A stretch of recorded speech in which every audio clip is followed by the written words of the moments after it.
अस्सलाम वालेकुम नाज़रीन, welcome to my channel Mehak's Home Remedies. उम्मीद करती हूँ आप सब खैरियत से होंगे। नाज़रीन, बच्चों में हेयर फॉल गो के होना नहीं चाहिए, लेकिन फिर भी बहुत आम होता जा रहा है। सबसे पहले मैं हेयर लॉस क्यों होता है इसके बारे में बताऊंगी। ये बच्चों में आम क्यों होता जा रहा है, क्योंकि जब बच्चों के हेयर फॉल की बात आती है तो परेशानी भी बढ़ जाती है। इसीलिए पहले तो हमें रूट कॉज देखनी चाहिए कि बच्चों के बाल गिर क्यों रहे हैं।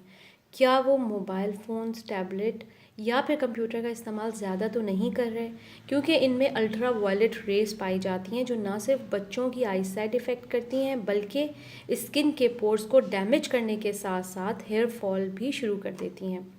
इसीलिए अपने मोबाइल, कंप्यूटर और टैबलेट्स वगैरह पर स्क्रीन सेवर ज़रूर लगाएं।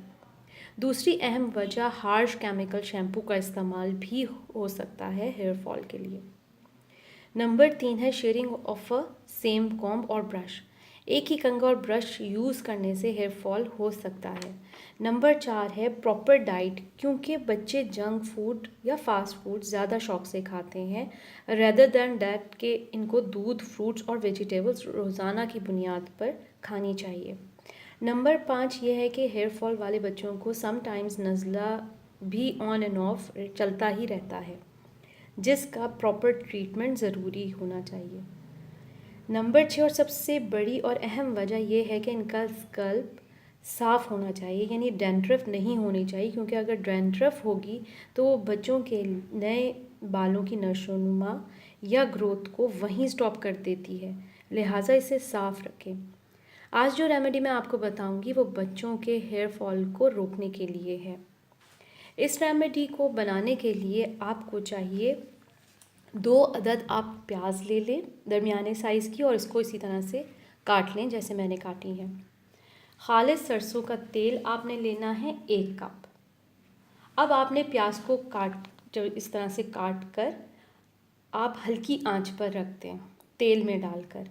तेल आपने ठंडा लेना है, गरम नहीं लेना। थोड़ी देर बाद ये प्याज जो है वो जलने लगेगी। जब प्याज जलकर काला हो जाए तो उतार कर छान लें और महफूज कर लें, और 2 हफ्ते तक रोज़ाना बालों की जड़ों में लगाएं। उंगलियों से हल्का सा मसाज भी करें। इंशाल्लाह 2 हफ्तों में फ़र्क दिखाई देगा। उसके बाद आप ट्वाइस इन अ वीक ज़रूर लगाएं। ये आजमाई हुई रेमेडी है, लिहाजा इसके कोई साइड इफ़ेक्ट्स नहीं। बच्चों की स्किन बहुत सेंसिटिव होती है, they need proper treatment and care. उम्मीद करती हूँ आज की वीडियो आपको ज़रूर पसंद आई होगी। वीडियो लाइक और शेयर ज़रूर करें। मज़ीद मालूमात के लिए प्लीज़ चैनल सब्सक्राइब करें। अपना बहुत ख्याल रखें। अल्लाह हाफिज़।